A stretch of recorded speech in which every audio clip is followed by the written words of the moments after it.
What's going on, guys, and welcome back to another episode of the German Bear Podcast. And today we're finally back with another film room episode, and today we're going to break down a big performance in yesterday's Hall of Fame preseason opener for the Chicago Bears and take a look at third-string quarterback's performance, Brett Rypien.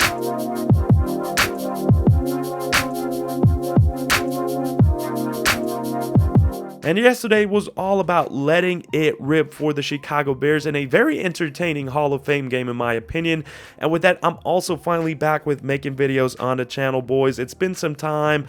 I really didn't have a lot of time because of in real life stuff that was going on, college, work, and also real life football. So I think my football knowledge over the last couple of months where I was absent absolutely improved. So I guess that's great for the channel, but obviously I was missing out on a couple of things and didn't have that much time just doing videos, which I absolutely love, but just as I said, didn't have the time to do it. But we're back now on the channel. There's still going to be a drought a little bit over the next couple of weeks until September. Then I should have a lot of time, so be excited for that. But I'll still try to mix in a couple of videos during that spare time. And yeah, just excited to be back. Let's break down Brett Rypien's film. Let's talk about what that impacts after the actual film room, after we dug into the tape. Let's talk about, is he going to be a potential quarterback two for the Chicago Bears moving forward? Is he pushing Tyson Bagent for that spot? We'll talk about that in the conclusion of today's video. But with that being said, let's not waste any more time and get into it. Let's talk about Brett Rypien and his performance in the Hall of Fame game.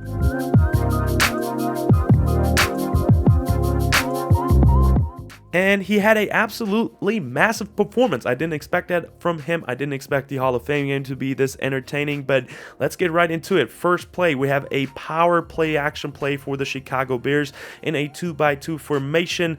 It starts off from the left to the right. We have a go route by the outside receiver, then from the slot, a 5-and-out. So kind of flood-ish concept here. We got a seam ripper from the H and then a 10-and-in from the outside receiver on the strong side. And what Brett Rypien does here is, first of all, shows good situational awareness here. First to second is not there on his read right here, and then he takes off through the opening gap provided by the offensive line and shows off his athleticism, right? He's not a very unathletic guy. He's not just a pure pocket passer.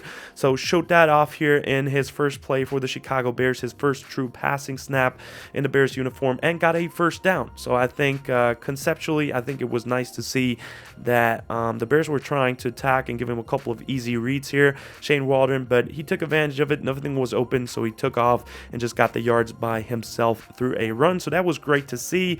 And with that being said, let's already move on to the second play that we want to talk about today, which was a really cool play in my opinion. Get more in depth with this one. It was a empty look right here by the Chicago Bears and in a 2 tight end set as well. So that's pretty interesting in 12 personnel. Shane Waldron really loves that, and right here I think he did a really good job of being creative in the preseason. Obviously you don't want to show too much, but that's just a little glimpse of what we're getting of Shane Waldron, 2 tight end sets, and also out of empty. I really like this formation right here that we're seeing on the screen. Now for the play, we're showing something really similar. On the 2 receiver side, we got a go and a 5-and-out, and then on the 3 receiver side of that 3-by-2 formation, we got 1 tight end who's getting the ball, Tommy Sweeney. He's getting the ball right here. He's running somewhat of a dig to over route, deep over route. So we kind of got 2 over routes. And then the H-back, the second tight end, is running a drag. So we got 2 overs here to work with that we'll want to free up here. And then the last guy has a 5-and-in, the outside receiver right here. And as I said, we want to create space for the middle here for those 2 crossers, forcing the linebackers to drop down or come down. So one of the 2 things should be open. So it's a high to low or low to high read, whatever they teach Brett Rypien here. And Rypien does a great job of, first of all, going first to second to deep over. That's his reads, right? First to second to deep over. And just throws an absolutely laser out here. So going from the left side, from the number 1 to 2, forces the linebackers to be aware and just move over to that side. And then they see that drag coming over, and he's just coming down and throwing the ball on top of those linebackers. So really good job by Brett Rypien here. Laser and pinpoint accurate here. Really good read too. As I said, it was a pretty simple read, high to low or low to high, doesn't matter, but good stuff here, and puts the ball absolutely on the money here to Tommy Sweeney, who also had a really good game. Now, for the third play that we want to look at today, we got a deep dime to Colin Johnson, probably his best and most accurate throw of the entire day even, which unfortunately was dropped by Colin Johnson, who had also a very, very good performance. But as I said, best throw of the day for me personally. We got a play action outside zone, hard fake here with a fullback in as well. We get a cover one look, which is great here. So we got man-to-man coverage. And I really like the read here by Brett Rypien. Safety goes with the go route, so he goes to the go first and then gets off to the second read, that over route by Colin Johnson. So I really like how he reads it here. And then it's up to Rypien to make a play, right? It's man-to-man coverage. Colin Johnson obviously needs to gain separation here too, but Rypien needs to throw him open here because he's not doing a great job of getting open, or he's not super open here. And I love what he does right here. First of all, steps up in the pocket and then fires a perfect bullet into a tight coverage here. As I said, Johnson unfortunately drops the football, but nice seeing Rypien just operating and feeling comfortable in this offense and just throwing a really good ball here to Colin Johnson. Really accurate in a pretty tight window, the tightest window of the entire night in my opinion, besides next play that we're going to look at. But it's kind of different to judge this from this deep override here by Colin Johnson. Now, speaking of a very tight window throw here too, is play number 4, which was an absolute back shoulder dime to Colin Johnson. This time he made the catch, and boy, one heck of a catch too in that scenario. We're on 1st and 10, and we're in a 3-by-1 trips to the right here by the Chicago Bears, and we're just running a basic 4 verts play, right? We got the single side receiver running down the numbers. We got the number 3 guy running to the opposite hash. Got number 2 running down the hash, and then Colin Johnson running down the numbers here on this play, and he's actually getting the ball. We got a cover one look again, so really great stuff here by Brett Rypien of identifying that, and he's going away from a rotating safety.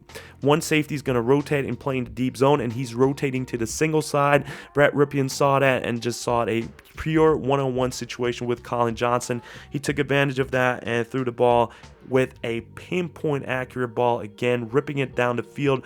Perfect back shoulder ball, high pointing it. Colin Johnson is able to go up and get that football too. So perfect connection by those two guys. I guess they're spending a lot of time together in practice too. So that connection was definitely evident here on tape. But as I said, perfect placement for Johnson to make a play, and that's all you can do as a quarterback, right? Make the right decision away from the rotating safety, getting your playmaker a shot, and just putting a perfect back shoulder ball on the plate here. That was really great to see, so love that throw too. And just another tight window throw by Brett Rypien, just letting it rip. Now for play number 5 that we want to look at, it's a flood concept to the sideline. Against a cover 4 look on the play. We're in 2-by-2 again, and on the top side of the screen we got a go and a 10 and out by Dante Pettis, who's getting the ball. And then on the backside from the inside guy we got a 10 and in, and then a drag from the outside guy. Just a flood concept to the left, as I said, and we get a cover 4 conservative look here by the defense. So flood concept is a great beater for that look right there by the Texans. It's also great situational awareness again. We're working to the sideline on a 2-minute drill here. We're under control. It's an easy read for Brett Rypien, but still good decision throwing it to the out route, and good ball placement makes it easier for the play caller to operate here because we're getting out of bounds. We still get over 10 yards here on that play. So I think that was really situationally a really good play on a 2-minute drill by Brett Rypien to work down the field. Now, next play we want to look at is one I really like too. It's a touchdown play to Tommy Sweeney, who guessed it. Also really, as I said, great performance by him. But we got a stick concept here on a 3-by-1 side with a tight end seam. So on the back side, we're running single side. We're running a go route. On the 3-by-1 side, the number 3 guy, in that case Tommy Sweeney, is running a seam. As I said, stick with a seam. Number 2 is running a slot fade, and the number 1 is running a hitch. So on this play, we're trying to free up either that slot fade or that seam from the tight end. And the great thing about Brett Rypien on this play is that, again, he's looking off the safety, taking him out of the play. And with the safety, I mean the deep safety, we're getting a 3 high look. So it's really important to, if you want to throw it a certain certain way. Look off that middle deep safety, and he does it here perfectly again. Also, when we look at Tommy Sweeney here from a receiver perspective, he does a great job too, because he's getting a linebacker, a outside linebacker who is trying to wall him outside, which perfectly plays into his cards, because with him being turned outside, and he wants to take an outside release on that seam anyway, so he has more space working back inside, so that works off perfect. But he's also going to turn around that walling linebacker, so he's not going to be able to play back into this play. And with that being said, Sweeney and Rypien do a great job of working back together here.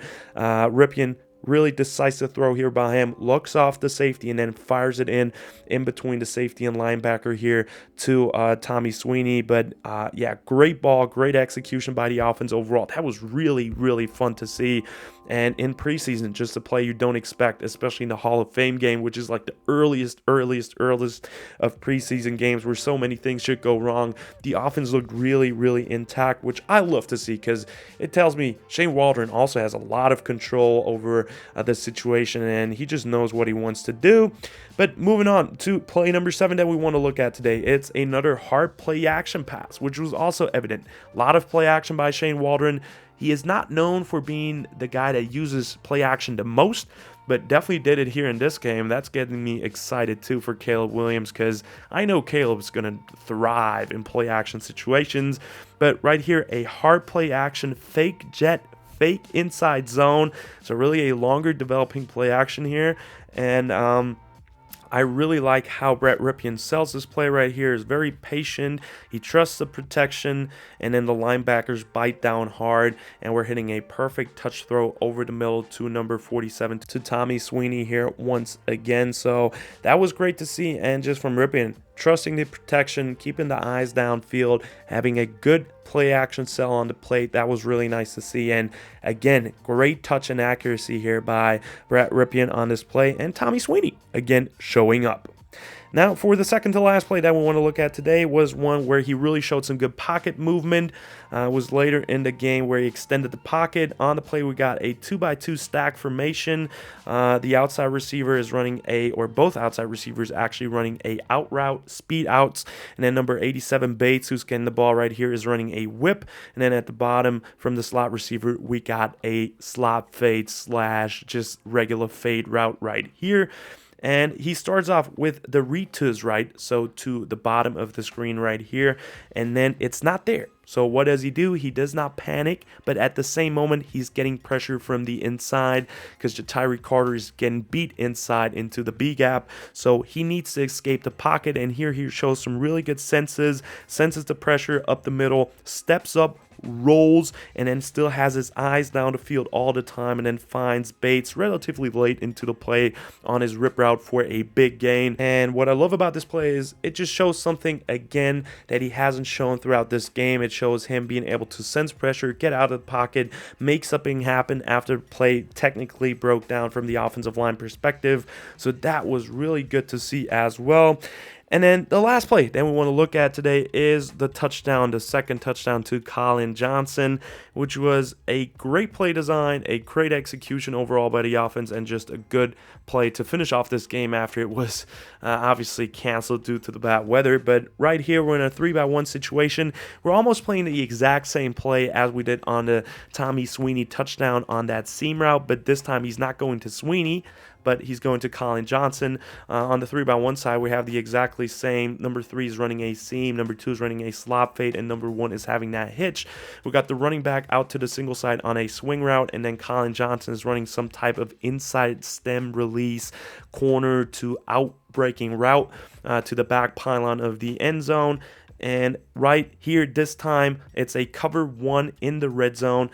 Great look for this play to get a 1-on-1 matchup, and just Collin Johnson beating his guy here.